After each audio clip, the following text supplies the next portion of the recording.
साल पहले दूर एक भूमि पर एक राजकुमार रहता था।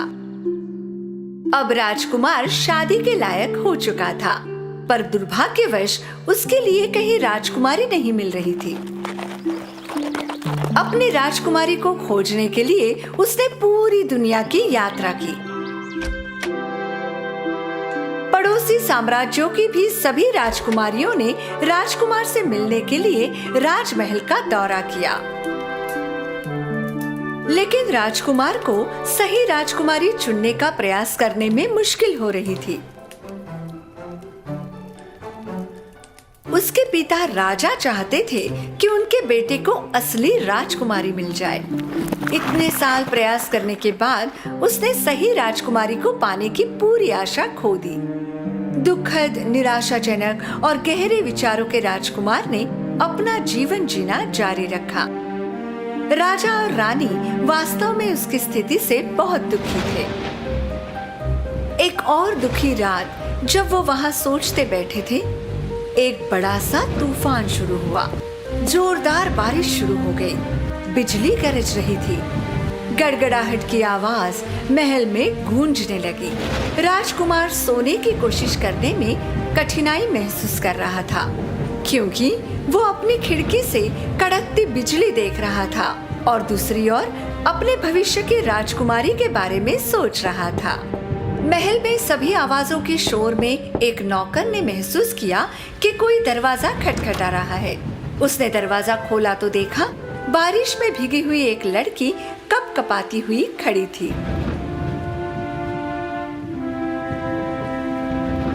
पूरे राज्य में गरीब युवा लड़कियों में वो अभी भी बहुत सुंदर और नाजुक लग रही थी।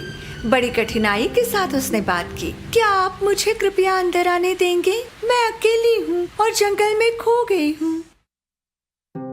नौकर को उसकी दया आई और उसने तुरंत राजा रानी को खबर दी। हम इस समय किसी आगंतुक को अंदर आने से मना नहीं कर सकते। उसे अंदर ले आओ। राजा ने तुरंत गार्ड को इस बारे में सूचना दी और उसे आदेश दिए। गार्ड ने लड़की को अंदर बुलाया और दर्शनीय कमरे में चिमनी के सामने बिठा दिया। लड़की के भीगे कपड़े देखकर रानी ने नौकर को आदेश दिया कि वे लड़की के लिए उचित कपड़े ले आए। रानी ने लड़की से अकेले में पूछा, ऐसे मौसम में रात के समय क्या मैं पूछ सकती हूँ आप क्या तलाश कर रही थी? मैं एक दूर देश की राजकुमारी हूँ। मेरे महल पर दुश्मनों ने हमला किया। मुझे बचाने के लिए माता पिता ने मुझे 2 सैनिकों के साथ भेज दिया। मध्य रात्रि के बाद तूफान के कारण हम एक दूसरे से अलग हो गए और मैं यहाँ आ गई। आपका महल देखा। मुझे अंदर लेने के लिए बहुत बहुत धन्यवाद। रानी को विश्वास करना मुश्किल हो गया, पर उससे भी ज्यादा मुश्किल था उसे महल से बाहर भेजना।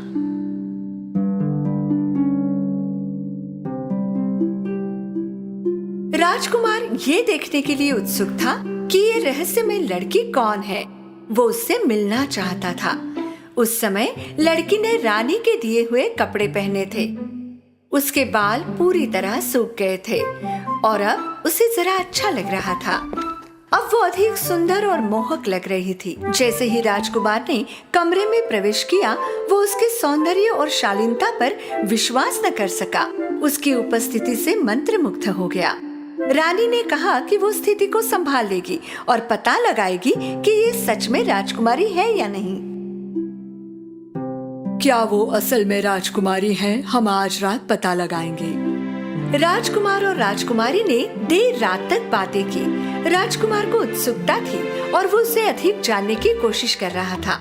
रानी ने मेहमानों का कमरा राजकुमारी के लिए तैयार किया और उसके बिस्तर के नीचे एक मटर रखा और उसे 7 गद्दों से ढक दिया। वो लड़की उस रात उस अजीब बिस्तर पर सोई जो उसके लिए तैयार किया था।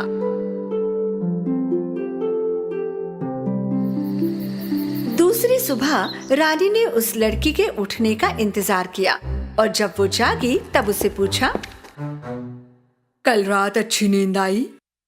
मैं बहुत भाग्यशाली हूँ। कि आपने मुझे आश्रय दिया, लेकिन मुझे अच्छी नींद नहीं आई। अच्छा, सच में? क्या मैं पूछ सकती हूँ क्यों? मेरे शरीर में दर्द है, मेरी पीठ दर्द कर रही है। ऐसा लगता है जैसे पूरी रात मैं किसी सख्त चीज पर सोई थी। रानी को इसी जवाब का इंतजार था। उसे पता था कि केवल एक राजकुमारी ही गद्दे की 7 परतों में ढके बिस्तर के अंदर ऐसी असुविधा महसूस कर सकती है।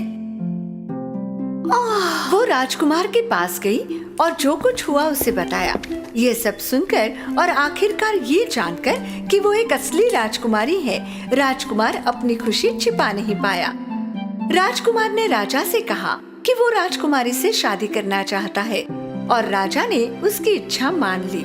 राजकुमार ने कहा कि जब तक उनके राज्य में युद्ध खत्म ना हो, वो कुछ दिन महल में रह सकती है। इतना ही नहीं, उन्होंने उनके देश को बचाने में मदद के लिए अपनी सेना भी भेज दी। और जल्द ही राजकुमार ने राजकुमारी के सामने विवाह का प्रस्ताव रखा। क्या तुम मुझसे विवाह करोगी राजकुमारी? और जैसे ही उसे अपना जवाब मिला, वे खुशी से रहने लगे।